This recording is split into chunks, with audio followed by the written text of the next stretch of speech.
welcome to this event. I'd like to welcome our guest speaker. I'd like to introduce him, and then I'll kind of tell you how we'll do this. He'll speak for about 25 to 30 minutes, and then we'll have some time for some questions. So I'd invite you to kind of write your questions down, and then when you get that chance, we get to ask him those questions. So, Lawrence Peck is a native of Los Angeles, California. He has an extensive research in monitoring actually North Korean activities in the U.S. for more than 25 years. He has his bachelor's degree in political science from the University of California in Los Angeles, right? USC.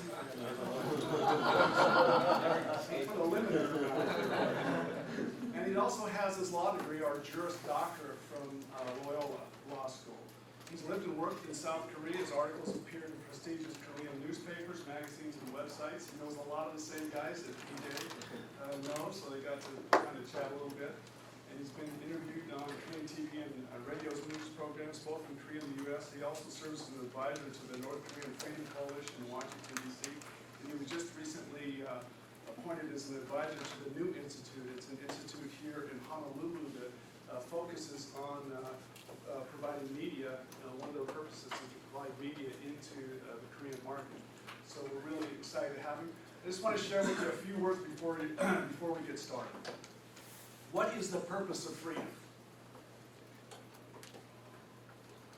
Well, freedom gives us this opportunity, right, to choose for ourselves.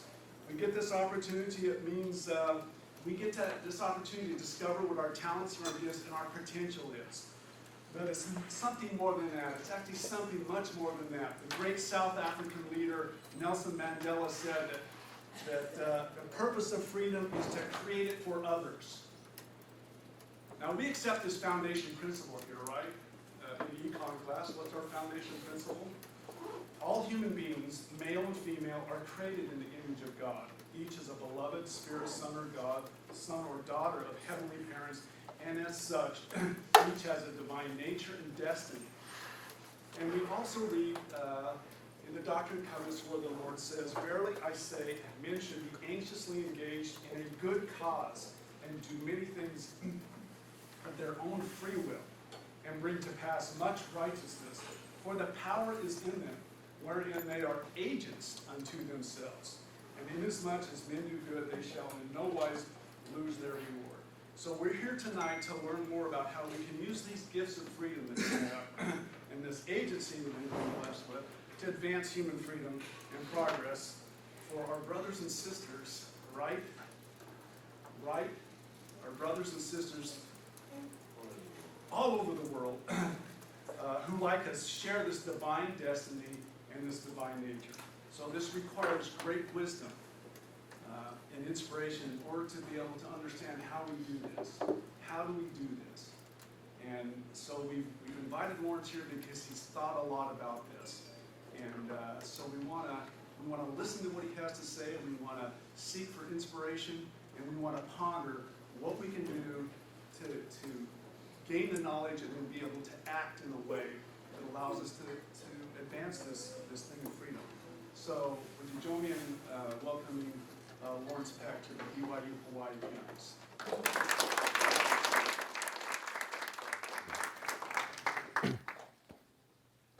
I really first want to thank Professor Pooley for helping to organize my visit here today and my talk to you, and thank the New Institute and Andrew Crilly and Jane Johnson for inviting me to Hawaii to give this wonderful talk. And Lawyer Durrett came up with us from Honolulu, accompanied us up here. I want to thank all of you.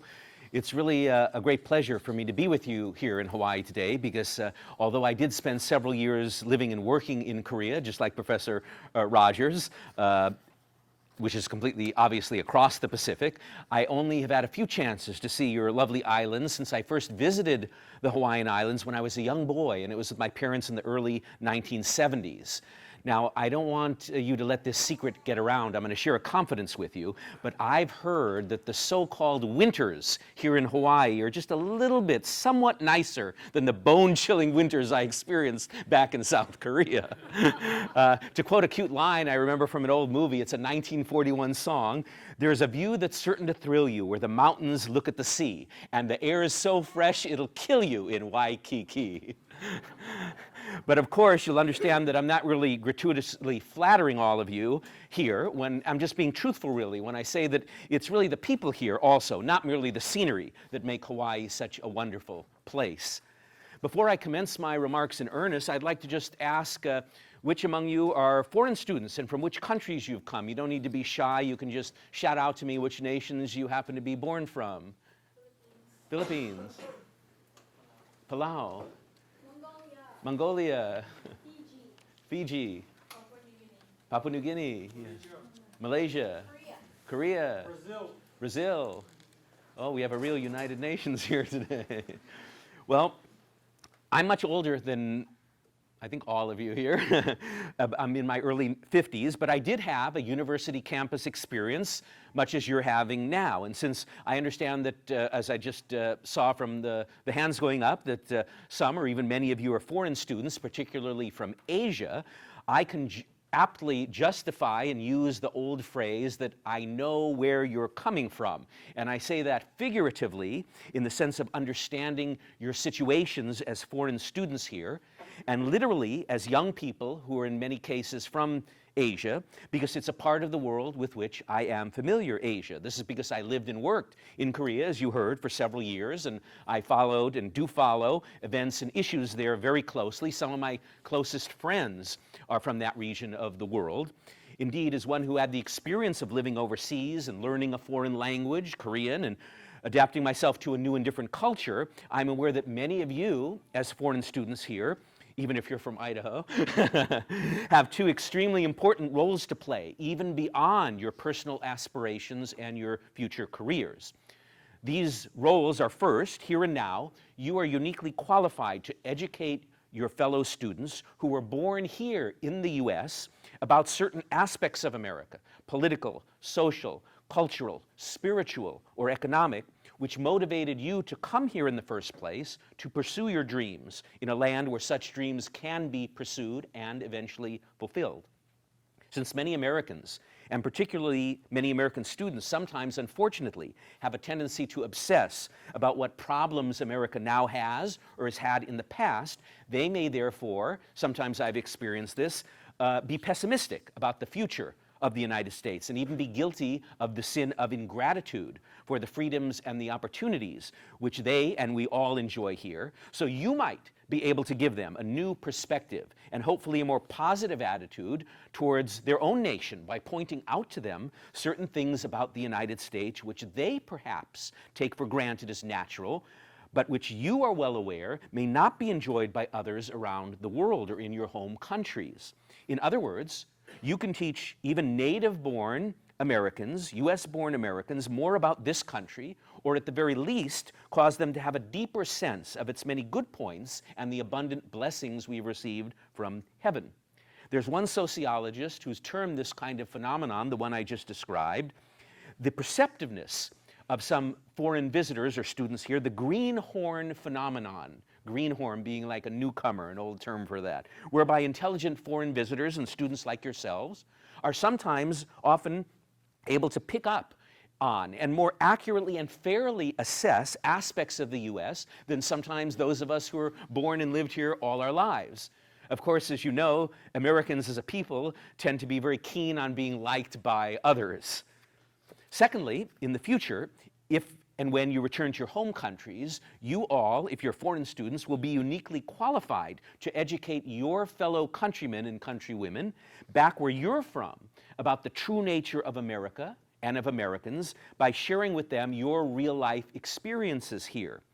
With the spread of evil ideologies, extremist ideologies around the world, and the role which these ideologies play in fostering anti-Americanism as a worldview and even as a motivation for violence against Americans and others, it'll be up to you, having lived in the U.S. and among Americans, to correct myths and speak the truth about what America and Americans have meant to you, the reality of what you have all experienced here, which I certainly hope will be mostly happy experiences and happy memories.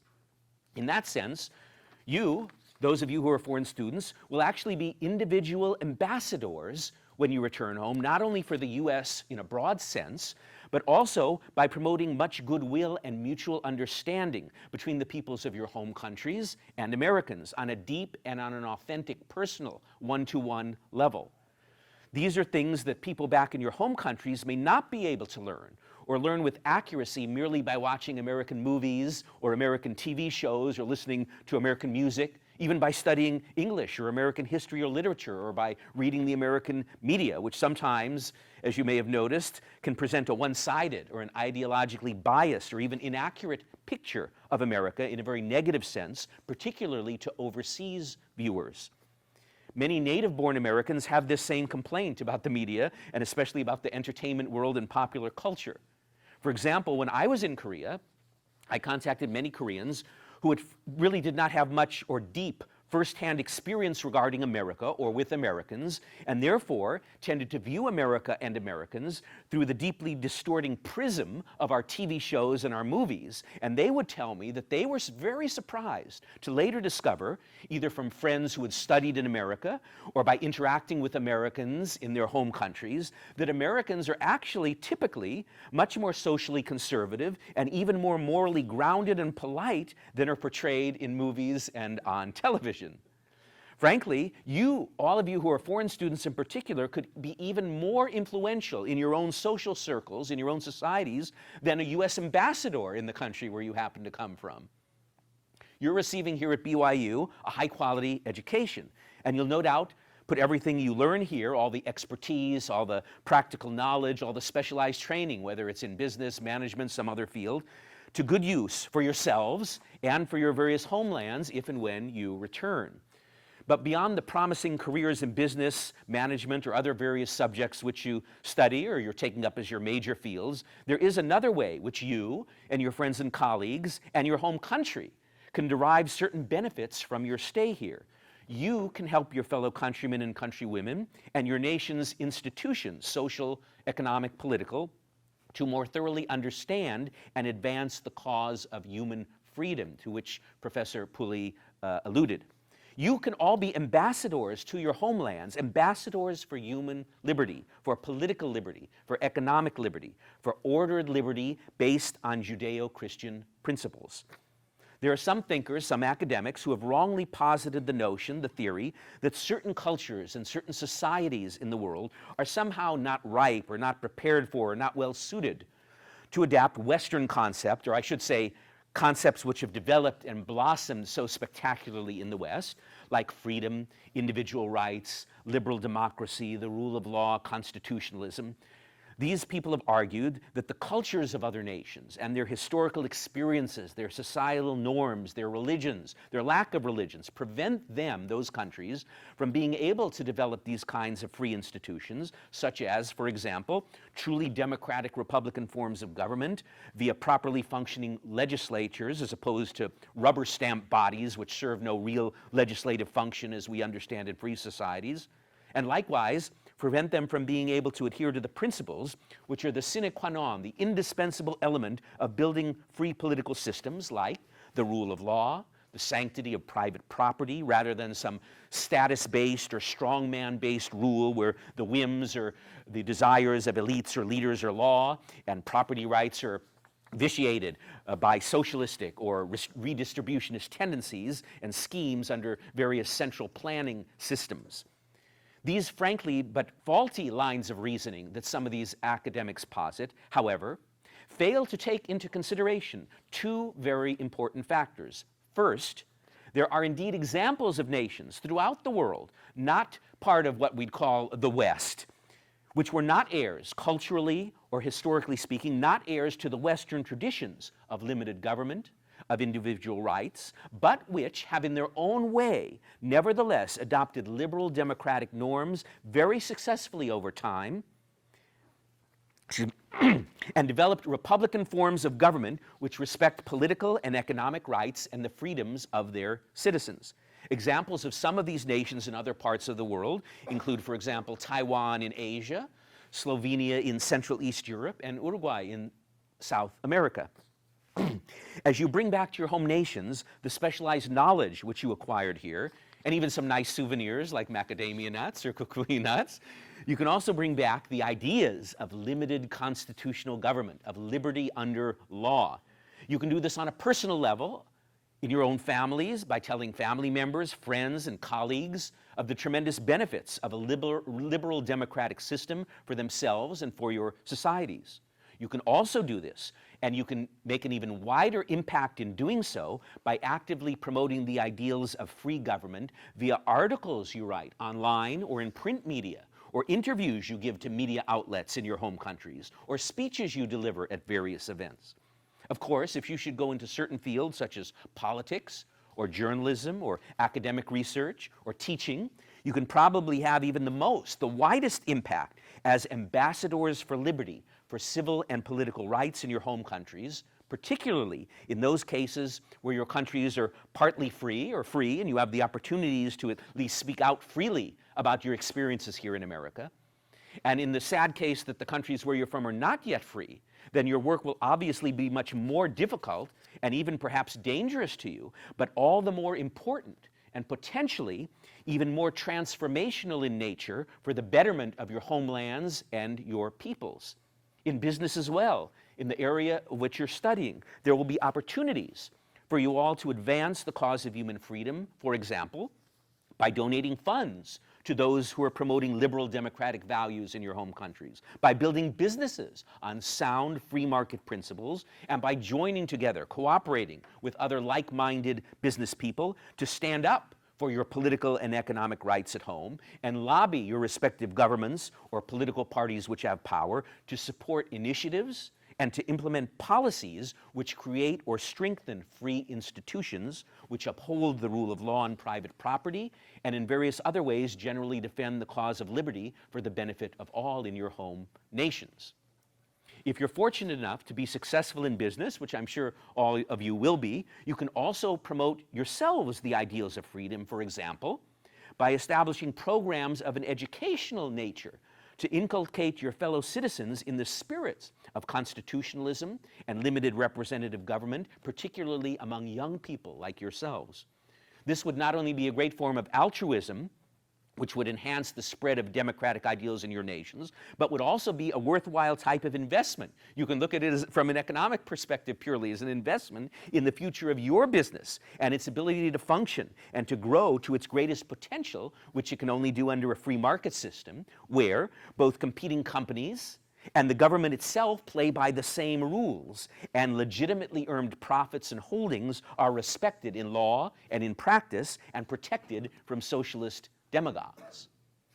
Insofar as many of you are Christians, you have a particular calling to your fellow humans and to God to do your utmost to promote the understanding of and to promote human freedom in your home countries, and thereby contribute to both the betterment of society along biblical lines, according to godly principles and faith teachings, which of course include protecting or developing the ability of believers to freely gather, freely worship, and teach, and do good works in the name of God, so that you will be a blessing to those around you and your larger society, and indeed all of humankind. This is not mere political activism for its own sake. It's not purely parochial or partisan concern. On the contrary, this kind of faith-based activism in the promotion of liberal democracy and truly representative government is a commandment, as we see in the words of Leviticus. Proclaim liberty throughout all the land unto all the inhabitants thereof. That may sound familiar to you, if you're familiar with the artifacts of American history, because America's founding citizens had those words inscribed on the top of the famous Liberty Bell in Philadelphia. You can Google Liberty Bell and see those words from the Bible inscribed on top of it. Standing up for political and economic freedoms and the rule of law, which undergird and secure such principles, is therefore a high duty, an important duty of believers in the Judeo-Christian tradition, because in spite of speed bumps and backsliding, which we all know about throughout the centuries of human history, These are authentically demanded of us by faith. Looking around the world today, as in the past, although there were certainly, as I noted, some glaring historical exceptions, we find that the nations which have been the most free in terms of political and economic liberties have not only provided the most happiness for their fortunate citizens, but have also been those which respected religious liberty. Conversely, you have the other hand, some of today's worst dictatorships and other authoritarian regimes and movements, from North Korea and Iran, from communist parties to radical jihadists, are the most hostile to basic religious freedoms, and in many cases actually persecute and even murder believers who refuse to renounce their faith. We see the symptoms of this every day in the headlines. For example, it's often under largely secular governments, secular regimes with increasingly secular populations, even some which are democratic in nature or partly democratic, where religious observance, by the way, is often the lowest. And conversely, also, under the most religiously repressive regimes, where non-state religions are repressed, legally discriminated against, or banned, where the scourge, for example, of anti-Semitism is once again making headlines across the world and spreading. In the US, as you probably are well aware, there are many faith-based organizations which focus on promoting not only freedom in a general sense, but more specifically religious freedom around the world, such as one group that I'm involved with in addition to the new institute. It's called the North Korea Freedom Coalition, and it has many Christian groups among its constituent organizations. I serve an advisor to them. It publicizes not only human rights in a general sense, but specifically it publicizes the persecution of Christians who have suffered so terribly and even been martyred in North Korea as they have in other parts of the world, from Nigeria to you name it. As future successful business persons, you could establish, or you could at least fund, the creation of such organizations, these types of organizations, in your home countries as well. Here in the US, while you enjoy the freedom to establish such organizations to promote freedom in your homelands, which unfortunately you may not have the ability to do once you return to your nation if it has a repressive government, you should now take full opportunity to network, to meet with, to exchange ideas with like-minded Christians and others in order to accomplish that kind of political, spiritual activism. Even before you complete your studies here, you can begin this task of fulfilling your duties to God and man by putting your faith into action. Such good works, in my opinion, will surely be a better use of your free time than watching a music video or a TV show, which you'll have time for to do later in life. We're commanded to pursue justice, pure justice, only justice, not some ideological construct or some discriminatory scheme of so-called social justice or economic justice, which are not really authentic or impartial justice, hence the deliberate repetition in the injunction found in Deuteronomy, the repetition, justice, justice shalt thou pursue. Because true justice is not a part of some redistributionist or socialist vision, but it's justice in terms of, on the one hand, not unfairly favoring the powerful over the weak, out of fear or thought of some future gain, and it's also, conversely, not unfairly favoring the poor over the rich as part of some misguided attempt at charity. You need not go any further, however, than right here on Oahu, to get involved in educating yourselves in the principles of liberty so that you all will be better equipped, you'll be better trained to educate your fellow countrymen and countrywomen in such noble ideas as I've outlined and successful policy positions that you're learning about here by attending various stimulating events and educational programs held by the new institute down in Honolulu, which, as I mentioned, was kind enough to invite me to Hawaii to present this talk to you today. Your role will then be, those of you who are foreign students, two-way ambassadors.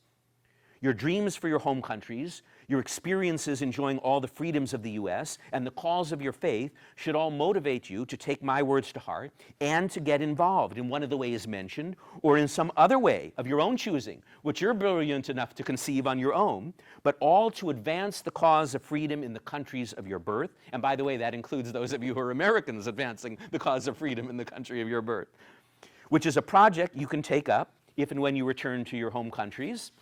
But it's also a noble effort you can initiate right here and now while you're in the midst of your education. Participating in this kind of a noble cause will no doubt prove a blessing to you and to all those in your homelands. And you never know, who knows what the future will bring, right? Perhaps 10 years, 30 years, maybe even 60 years from now, there'll be a wall plaque or even a building on this campus, and it will have your name on it, and it will be noting the fact that with the help of God and with your own hard work and your noble dedication to the cause of human freedom, whether it's here or in your own country, that whether it's be your country or whether in the United States, there was a rebirth of freedom, a new development of your country into a true land of liberty. And future BYU students, when they see that plaque or when they see the name of the building, will by your good example be inspired to do similar good works in their generation. So I hope you've enjoyed and taken to heart my points that I've made to you today, what I've discussed with you. I hope you'll seriously consider, benefit from them. And I want to thank you so far for your attention and your good luck. I hope I didn't speak too fast for some of you whose native language is not English, but from what I've experienced being here and interacting with a couple of the students, you all speak the King's English. So that's the extent of my presentation, but now I'll open it up to questions and comments. Thank you. Thank you. What we need to do is, we're recording this because some of our students had a conflict tonight. So if you ask a question, he'll repeat the question because he's mic'd up, and so we'll get the question on there. So I've got a question for him. Yes. You talked about liberty under law. Could you explain what you mean when you say liberty under law? That goes to the concept, which is sometimes explained in various other forms as the rule of law, and which is that liberty needs to be tempered by responsibilities and not a form of license, and it needs to be tempered by living under certain rules of God and rules of man, by which we live in a community with our fellow men and women and don't trample on their rights, just as we don't expect them to trample on ours. So it's a form of liberty which is tempered by laws which enable the peaceful function of society, so that people have certain individual rights and also have certain duties to their communities, and these rights cannot be trampled on arbitrarily by some ruler or some mob form of rule. Okay. We have Professor Troy Smith from Political Sciences here with us. Troy's kind of an expert in federalism, and maybe Troy, you can kind of speak a little bit to this, what you study and what's been presented here. Kind of compare and contrast that a little bit, of course. So the idea of liberty under law, one of the early preachers in America, John Winthrop, from the Massachusetts Bay Colony, made a distinction between natural liberty and federal liberty. Natural liberty, he said, was the liberty of animals to do what they wanted, but federal comes from the Latin term feudus, which means covenant. And John Winthrop and all of the major groups that emigrated to America in the 17th century came from that covenant theology, that it is through covenants with each other, like the Mayflower Compact, which was actually a covenant, that they bound each other to obey certain laws and respect each other's property and identity. And through that, then they were able to protect the liberty to make their own choices and make their own way. So that would be the thing that Okay. I would have. I'd end this with a question for you, and that is, what is the connection between freedom and democracy? And we've seen a number of nations that are democratic nations and have been oriented in that direction, have slid back from that. So what's the connection between freedom and democracy, and why are those nations moving away from that? I want to remind you of the discussion we had at dinner tonight.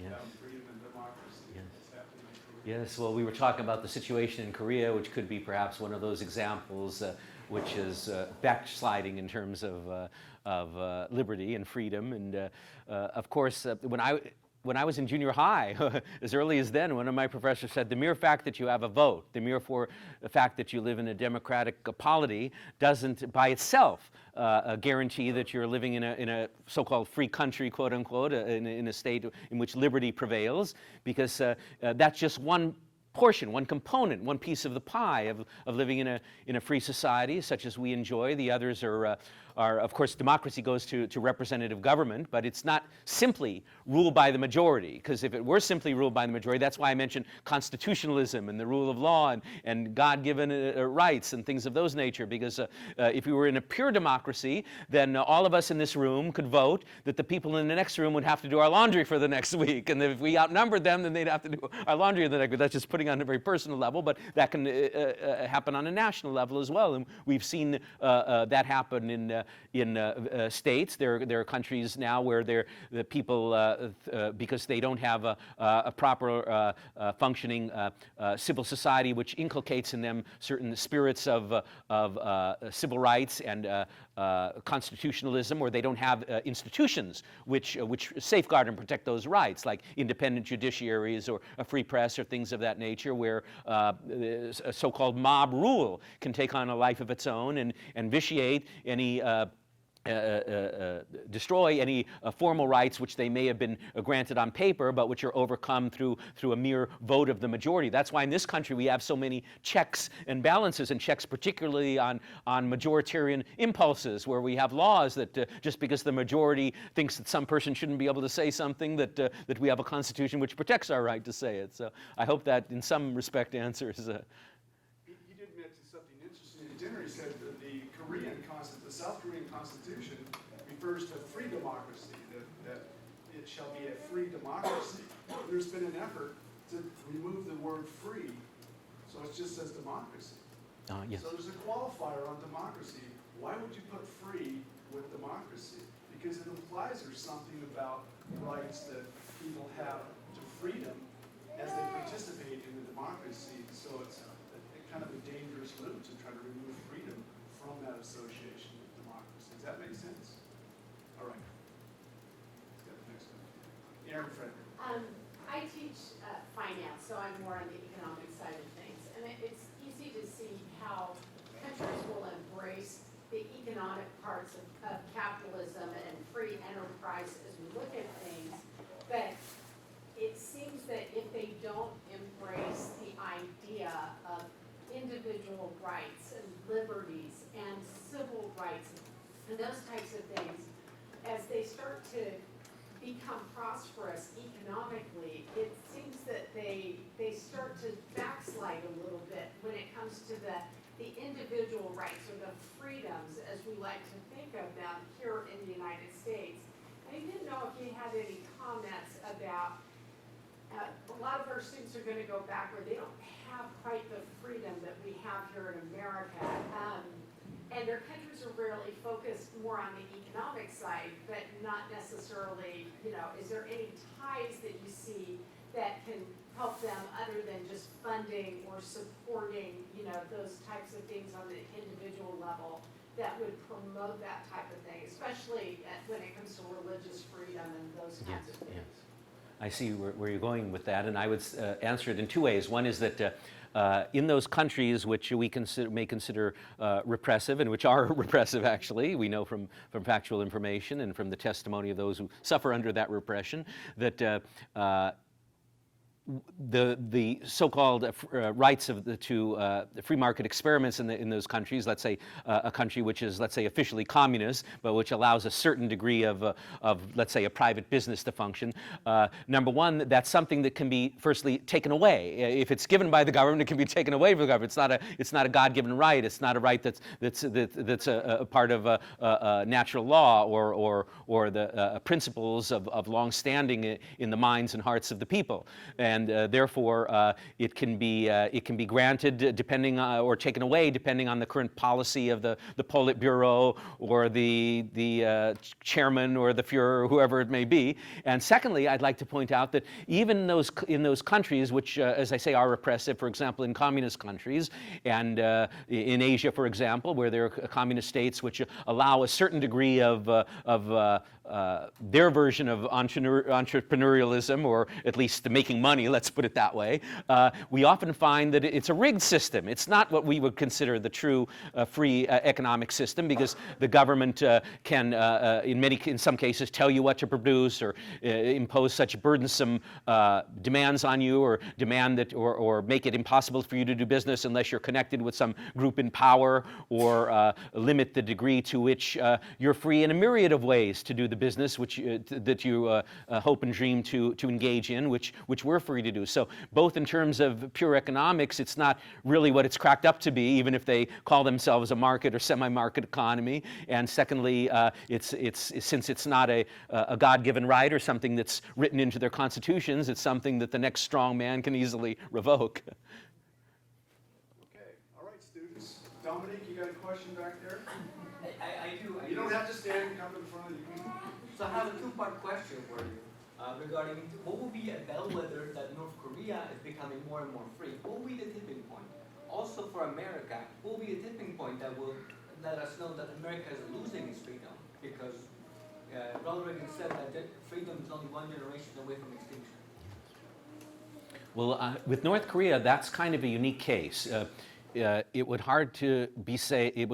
be to identify one particular aspect which would indicate that it's moving more in the direction of freedom, and that's because it's such a rigidly controlled totalitarian society, a brainwashed society, a society in which every aspect of people's lives is so rigidly controlled, and which there's not much interaction of any significant kind with the outside world. It's so isolated. So there you've kind of got a situation where it's not like if I lowered this bench a little bit inch by inch, and we could say, oh, here it's at this level and there's at that level. It would just be the bench being here, or the bench completely toppling to the floor. With that kind of a top-heavy system with one dictator and such a repressed society where there are very few examples of the kind of liberties we enjoy, it seems to me it would be more a kind of a rapid progression of a collapse rather than a step-by-step. Of course, we can always hope for and pray for and work towards a more gradual opening. Let's say, for example, in the case of North Korea,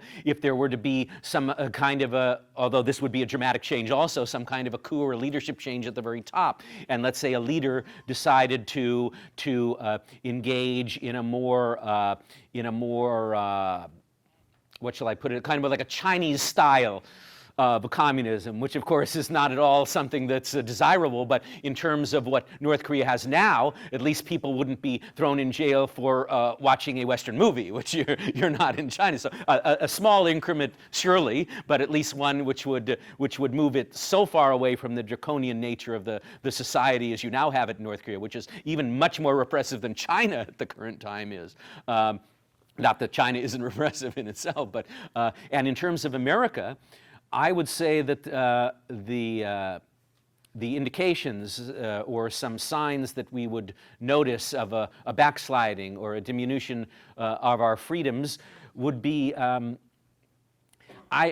often think that it's along the lines of the public mentality rather than anything dramatic or certain. I don't think, for example, that any of the rights that are enunciated in the Constitution will suddenly be revoked, or there'll be amendments which the Supreme Court will approve to the Constitution which will deny us of rights we already have. But that could happen, but I don't predict that will happen over the short term. I think it's more of a problem with the way of thinking of citizens, the way they're inculcated, unfortunately, by some elements in the media, by some elements even in academia, not at this great institution, but at other institutions, which kind of sour people on the idea and sour students on the idea of, for example, free expression, and convince students, for example, that it's an aggression against them, and it's intolerable that I'm able to stand before the students of their campus, whether it's UCLA or whether it's USC or whether it's Berkeley or whether it's Harvard, and say these kinds of things, and that's how somehow should be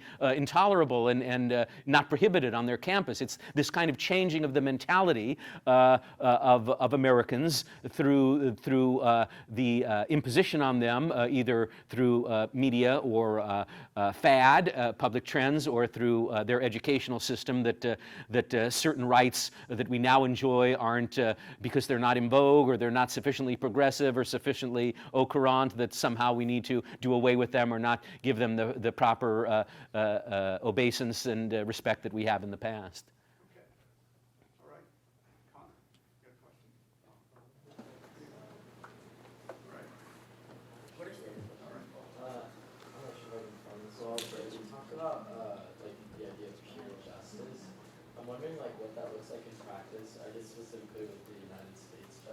system and like how you would go about doing that, but also why is that desirable? Well, I was speaking of pure justice in that context because I was contrasting it with these fashionable notions of social justice or economic justice. Justice what looks, for example, as people as a group or part of a community, which instead of looking at people as individuals, or justice which takes into account factors, weighs into account factors which perhaps shouldn't be taken into account in court judgments or things of those natures. For example, I'm trying to think of a good example of that would be, as I say, in my example, I used the example that, it's true that he murdered his, and you hear lawyers sometimes making this argument. It's a stereotypical thing that you hear when you think of people saying disreputable things in trials that you sometimes see in TV dramas. Well, my client, or almost as a comedy, as a parody, but, you have to have pity on my client because he had a poor upbringing, and that's why he murdered those 17 children by slitting their throats, because he didn't have enough toys when he was a young boy. So I was contrasting that kind of attempt, which could fall under the rubric of social justice, to traditional authentic justice, which is you judge things on their merits, and you don't look into, you don't excuse people based on, let's say, individual characteristics, unless, of course, let's say it's a mental disease or something like that. Okay. All right. Okay, we've got a few Koreans here. Questions from our Koreans. Yeah. All right. Here we go. First of all, thank you for coming to BYU and give us a wonderful lecture. And as a Korean, it's really interesting to hear your knowledge today. Thank you. And can you describe us why you are personally interested in Korean, North Korea situation? And what do you think is the most benefit for South Korea if we are united to North Korea? Well, to answer the first part first, I became interested in Korea sitting where you are sitting today. I became interested when I was at university. And at that time was in the late 1980s, and I was studying international relations, political science. And at that time, there were still the communist bloc in Eastern Europe, which was in place just before the Soviet Union fell, and I studied about those countries and about China, and I became interested in North Korea because it was one of the communist countries that I was studying, and then I continued on with that through my career by working in Korea. And I worked in Korea, as Professor Puli mentioned, for several years, and I just became more deeply involved in it and interested in it. But it all started from the perspective of a student who was reading about North Korea, because I wasn't so much interested at first in South Korea. Now, having worked there and studying the political situation there, I'm more interested. But North Korea was a particular interest to me because it was, in a sense, unique even among the communist countries, because it was so isolated and because it had such a strongly repressive system, even more so, as I said, than some of the other notoriously repressive communist states in a relative sense. And to the second part of your question, unification of Korea, which is always a big topic that comes up. But that there, as you know, that has been long an aspiration of the Koreans, because Korea was always traditionally one country with one culture and one language, one people, and it was only as a result of the division of the country at the end of World War II, almost by accident, that you had a North and a South. The Soviets, just as an accident of history, at the end of the war, attacked the Japanese forces who were occupying the northern part of Korea, and the U.S. Sent its troops into the southern part, and they were just basically looking to a way to temporarily jointly administered Korea, so they just hit upon this line. It happens to be the 38th parallel, and there were U.S. troops in the south and Soviet troops in the north, but as was the policy of the Soviets at that time under Stalin, anywhere where the Soviet army, where the Red Army had a presence, that area was forced to become a communist state, and free forces and religious forces and civil society forces were crushed, and it was turned into a mini Soviet Union at the time, whether it was Hungary, or whether it was North Korea, or whether it was some other nation at the end of World War II. And the original plan, though, was, of course, for Korea to be unified. And there were discussions among Korean nationalists and the American government and the Soviet government to work on a nationwide Korean election. But they didn't fall through because the communists, with their heavy hand, wanted to impose a communist society on the area which they physically occupied, which was the northern, just by accident, portion of Korea. These days, leading up to the present, that's the historical background, obviously, but these days there are two versions and two mindsets when it comes to unification. Well, I should say three. The third one is among some young people, and people who didn't grow up in the difficult years of the war years in Korea and the years of struggle against North Korea in the past. And some of them have grown up in prosperity under the economic miracle that is Korea today, watching their Samsung TVs with the LG refrigerators and the Hyundai cars, a very prosperous modern country. And some of those young people, as you may have experienced, aren't so interested in that topic. And some of them also are a little nervous about unification from a purely economic point of view, because they look at some other countries like Germany or something and say, oh, North Korea is such an economic basket case that all of our prosperity will be funneled into North Korea, and we won't have good jobs because we have to send all the money. We won't have a good economy because we'll have to support and raise up North Korea. Some young people, I understand, think like that. But in political terms, that's just an economic term which some people causes some young people to not be so passionate maybe about unification as their elders were. They have very happy lives and they're fully content in their lives in South Korean society. But politically speaking, there are two versions, two mindsets when it comes to unification. One is of the conservative elements, and one is of the left-wing elements. The left-wing elements in Korea, sometimes called the progressives, and they hold to a view of unification which they call independent unification. And that's a unification which is almost like a left-wing nationalist version, which holds that there should be no kind of foreign influence or foreign involvement in the unification process. And that implies, it doesn't come out in state, but it implies, for example, that there should be an end to the alliance with the U.S., and that there should be more alliance and trust of the North Koreans as part of the unification process, meaning independence of any foreign influences, which means more trust and reliance in the North Koreans and less of an alliance with the U.S. and the other democratic nations. On the other hand, there's the conservative perspective, which they call free unification. You know, in Korean, it's Chaju Tongil, which is independent, versus Chayu Tongil, free unification, which means unification strictly under the principles of liberty and freedom, meaning that there won't be a Korea unified, but which still is half slave and half free, or partially slave and partially free, but rather a completely free Korea from the Chinese border up into the sea dividing it from Japan, a unification which takes place through a reform or a collapse of the dictatorship in the north, and by which Korea maintains its free market system, its liberties, and its alliance with the U.S. and the rest of the democracies. So those are two varying perspectives about unification. Okay, good answer. I got a question for you. Yes. If you were advising President Trump today, what would you suggest he do on his Korea policy going forward? Assuming he might get reelected, right? Okay, so he's got another 5 years in office. What should he do with Korea for the next 5 years? Which Korea? The Korea, the whole peninsula. All together. What should his Yes. policy be on the Korean peninsula?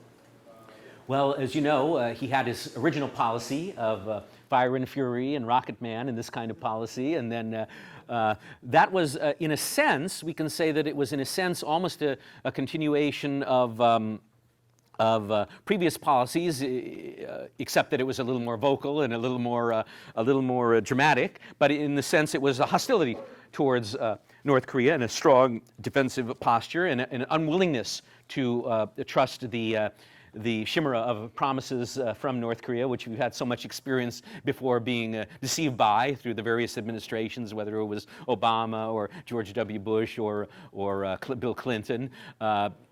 And then he reverted to the newer policy, which was that of reaching out to and trying a form of engagement with North Korea, which previous presidents, and namely Bill Clinton, have also attempted and tried. And now we've come back full circle because now it appears from the most recent indications and recent headlines, even as recently as, 48, 24 hours ago, when I saw the story that President Trump said he's no longer interested, at least over the short term, at least for the rest of this year, let's say, in having more meetings with the North.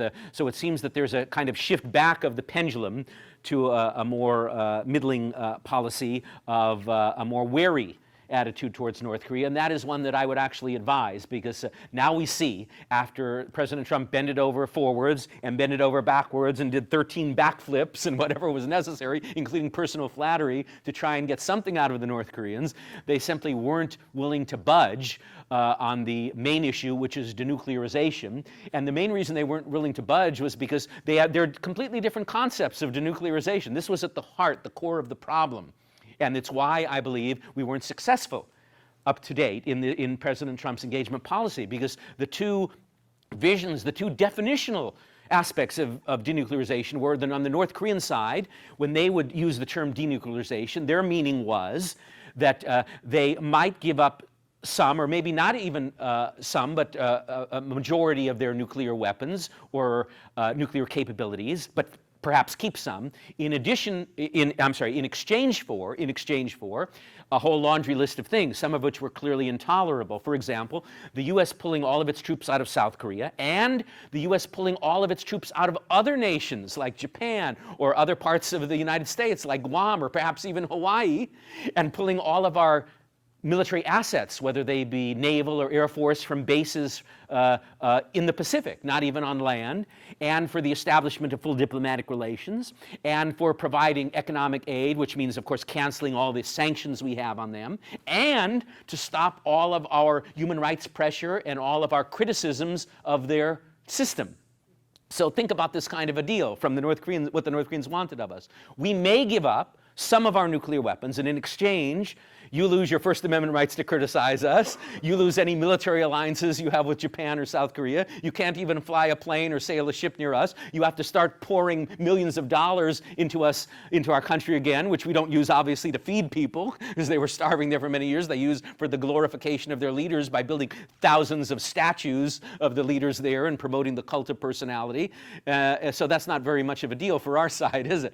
But of course, then there was our perspective. Denuclearization means that we would provide you with certain benefits if you prove to us and if you begin sincerely and verifiably and completely. That's why they called it complete, verifiable, irreversible denuclearization was our policy, if we see you moving along that road. But the problem is, as usual, them being communists, they were cheating and not living up to their promises, and again, having a completely different starting point, a different conception of what the terms meant in the contract, so to speak, in the negotiations. So that's why I think we haven't gotten anywhere, and that's why I think that now it is right that, and I hope this is the course, that we're shifting back to an increased policy of pressure, because you have to remember, one of the reasons why the North first was willing to at least listen to our outreach to them was because of the previous Trump policy, when Trump really ramped up pressure on them. We've always had sanctions on North Korea under Obama and under Bush and what have you, but President Trump really, in the first part of his administration, ramped up the pressure, ramped up economic sanctions to strangle them. Of course, the problem is China, because China is right on the border with them, and they can funnel fuel and the other necessities to keep North Korea afloat. So it's part of a bigger problem, of course, which Trump is also dealing with China. So it's basically my advice would be a kind of a little bit of a swing back to a more to a harder line policy of pressure and forcing them to see that they have really no options. Okay. All right. If there's no more questions, I'd like to ask one. Yes, sure. You're next. Okay. So I was just thinking, Lawrence, that all of this has been fascinating. And I wondered what you thought the role of media might be now and going forward in relation to how we can solve these global puzzles. The way to solve the global puzzle in terms of media is to first ensure that we're getting fair and accurate information from media. And that goes to having media persons who are fair and objective and are willing to consider and report both sides of an issue and to even admit that there are more than one side of an issue. And that's a problem in our country. It's a problem in Korea. And hopefully there will be new and exciting projects such as those which I know that the new institute is inaugurating. Shall I, am I free to mention? Of course, I'll put in a plug then for the new institute's project. I didn't know if it was proper to unveil it here, but I shall do so. And that was, they have a project undergoing in addition to their current media projects. They have a new one that they're starting up, which focuses on Korea, but also on America, because they'll be providing information to Americans about Korea and information to Koreans about their own country, which you may not think is necessary, but is, because of some problems they have with attempts at media censorship in South Korea and repression of free voices there. And it's going to be called the One Korea News Network. One Korea News Network. And when it's up and running, it will be a resource that all of you can go to learn more about the situation in Korea and the facts about what's going on there, unfiltered through, let's say, for example, a Western journalist in Seoul who has a very definite ideological viewpoint, which he inserts into his or she inserts into her reporting, which forces you to see Korea through their prism. This we at New Institute are aiming to be a more fair and accurate depiction of events in Korea, especially for those of you listening in English here in the United States. Okay, so that's maybe kind of an opportunity for some Koreans, right? Yes. Kind of participate on the plan. Professor Smith, you had another comment. As no other students have comment. I'm curious about what is going to push North Korea over the edge to collapse. You mentioned economic sanctions and putting more pressure on them. Thinking in terms of Eastern Europe and Soviet Union, what happened there, there's multiple theories, right? There's the idea that Ronald Reagan's Star Wars created an arms race that ultimately bankrupted the Soviets. There's Václav Havel's idea of living in truth, explained in his the green brochure example, Power of the Powerless, where people no longer accept the system. They realize that it's totally broken or refuse to go along with it, even to the cost of their own lives. And so the system implodes upon itself. Containment, sort of the system. What do you think about how communism collapsed in other places, and what's going to be the one that drives North Korea, hopefully, ultimately, to its conclusion? Yes. Well, as you mentioned, I use the example of sanctions because that's one of the tools in our toolbox to try and change behavior or to alter the nature of that regime. But of course, as you alluded to, there are certainly other strategies which have been attempted in the past, some successfully, and in Eastern Europe on our own part, for example, by information and trying to penetrate through them with information. In the case of Europe, it was Radio Free Europe. Now we have a Radio Free Asia. The South Korean defectors have their own Free North Korea radio broadcast. Friends of mine in the North Korea Freedom Coalition and other activists send balloons into North Korea with just items as simple as US dollars or little portable radios so they can hear Southern broadcasts, or even magazines to show them what life is like in the outside world, which they've never experienced or had exposure to before. So those informational warfare, quote unquote, kinds of methods. And then there is there are other methods. There are the other methods which had more of a chance and more of a success in the, let's say, for example, the Central and Eastern European countries, because you had there in some of those countries, like with Havel in Czechoslovakia, you had a tradition of democratic rule before the communist coup in 1948 and the years preceding it, leading up to it. There was, but in North Korea, they've had now since the end of the Second World War this communist monolith which isolated them from the outside world, which brainwashed them, so many people there have no other institutional memories, not to mention personal memories of any other kind of lifestyle, except that under Japanese colonialism, which was certainly nothing wonderful to compare it to, but So some of the tools may not be appropriate for North Korea, and therefore I'm fearing that it may have the kind of collapse when it does along the more of a Romania style. But in terms of economics, because I know many of you are economics majors, the key player here and the key role and the key stumbling block again is China, because that's where a lot of the violations of sanctions originate. They have a porous border where you can have oil and other things which keep the North Korean regime at least at a subsistent level flowing in. So unless that is turned off, it's going to be hard to really bring them to heel. That's the Achilles heel of them, but it's one which is hard to implement. I have a question, just like on your perception, what do you feel like the outcome will be in like the next couple of years on the Korean Peninsula?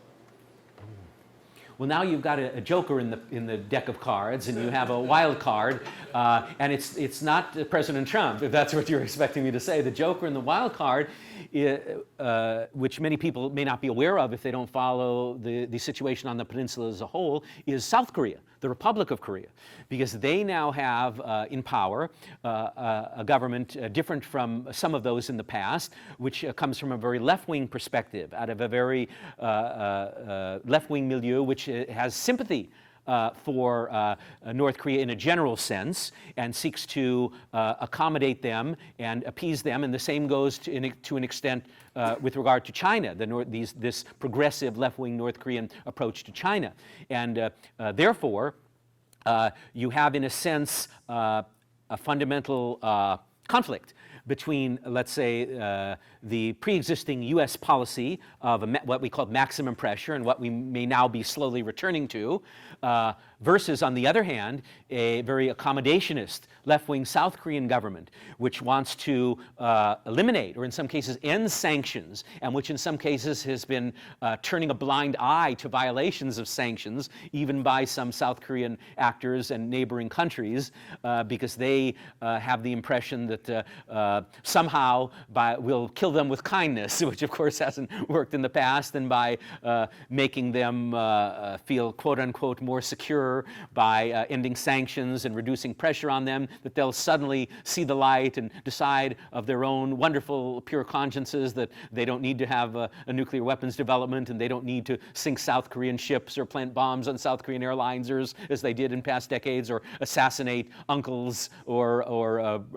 brothers-in-law of the leader. But frankly speaking, and I'm sure you'll agree with me, that approach will not work. So the problem is now that we face opposition not only from the north, digging its heels, but we face a government in South Korea which is, in a sense, standing in the way of a more maximum pressure approach to North Korea, because they favor a no-pressure approach towards North Korea. So that's kind of a fly in the ointment in terms of a wild card, what will happen in the future. And hopefully, if a government comes into power into Korea in the next presidential elections, which unfortunately don't come until 2022, we have a while to wait before we have a government there which is more in tune, more in line with our own policies. And there have been indications, which you can pick up in the media, and of growing discord between the U.S. administration, even though we have been making the outreach and engagement to the north, growing discord with the policies of the South Korean government, which is so far ahead of us that we feel it's, and that many Korean conservatives feel,